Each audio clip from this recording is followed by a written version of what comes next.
Good morning, everyone. Boker Tov. In this week's Torah portion, Yaakov Avinu, father Jacob, is on his deathbed at the age of 147, and he calls his beloved son Joseph to his side, who's the viceroy of Egypt, and he says to him, I have one final request from you. Al na tikbereni b'Mitzrayim. Do not bury me in the land of Egypt. I want to go back to the land of Israel, and I want to be buried in the ancestral plot of my ancestors, the cave of Machpelah in Hebron. And sure enough, Joseph fulfills this promise together with the brothers, carrying the coffin of Jacob in this week's Torah portion from Egypt to the land of Israel for burial. But before he dies, he says to Joseph, I want you to take an oath that you will fulfill this promise to me. And our rabbis say because he was concerned that maybe Pharaoh would try to obstruct. So he said, I want you to take an oath so that you swear to me you're going to do it. And when he asks him to take the oath, he says, do with me chesed ve'emes, which means kindness and truth. And the question is, the rabbis ask, what does it mean, kindness and truth? I understand kindness. Bury me in the land of Israel. It's a big responsibility to transport my coffin all the way to Israel for burial. So you're doing a kindness with me, but why is it kindness and truth? What is the truth aspect? And our rabbis explain beautifully that anytime we do kindness in this world, it's not ultimate kindness. It's not pure. Why? Because in the back of our minds, maybe we can be thinking that, you know what? One day this person will reciprocate to me. Today I will do them a kindness. If I need them, I could always turn to them and ask them for a kindness. But when we take care of the dead, when we take care of the funeral arrangements, the eulogies, the final act of kindness that you can do for a person in this world, which is arranging for their burial, that's the ultimate kindness. Why? Because there can never be any expectation of a return for that kindness.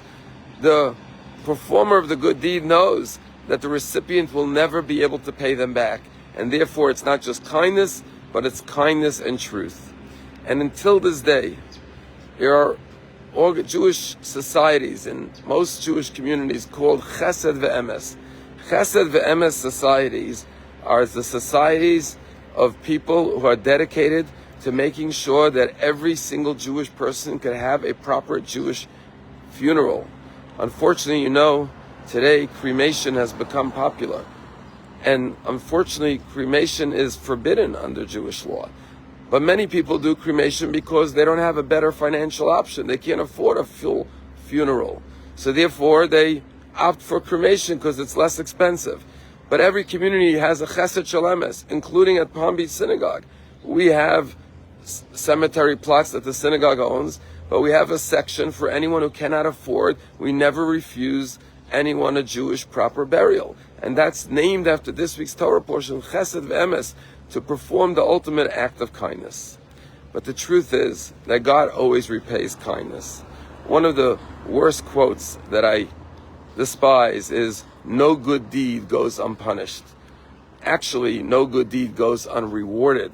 And even if you don't see the reward immediately, the reward always comes.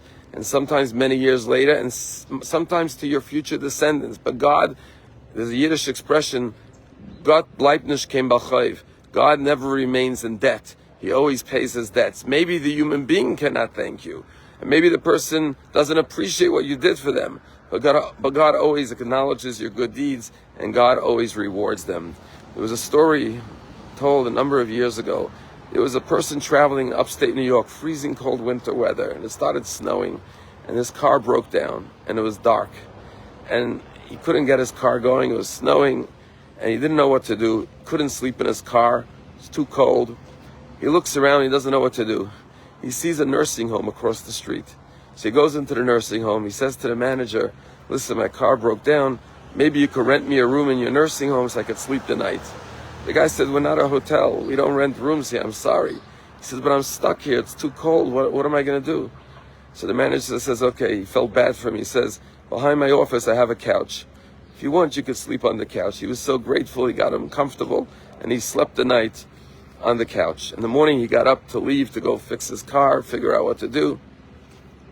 He says to the manager, I still want to pay you. He says, no, you don't have to pay me. It was just, I wanted to help you out. You slept on the couch, it's fine. He says, well, I'm a Jew, he says, and I want to show gratitude. In our tradition, we have to show gratitude. The manager says to him, you're a Jew? He says, yeah. He says, maybe you could help me. He says, just yesterday, an elderly woman died here in the nursing home. And she has no relatives, no family. And we checked her files, and she requested that she has a proper Jewish burial. But she has no funds left. She ran out of her funds here, and in addition to that, we don't even know how to arrange a Jewish funeral. Maybe you could help us. And this fellow said, wow, this is unbelievable that I happened to stop here tonight. Of course I could help. And sure enough, he got involved with the Hebrew Free Chesed Shalemes, the burial society, and he arranged for a proper Jewish funeral. And they transported the coffin and brought the woman, and this man attended this woman's funeral with the Hebrew Free Burial Society and gave her a proper Jewish burial.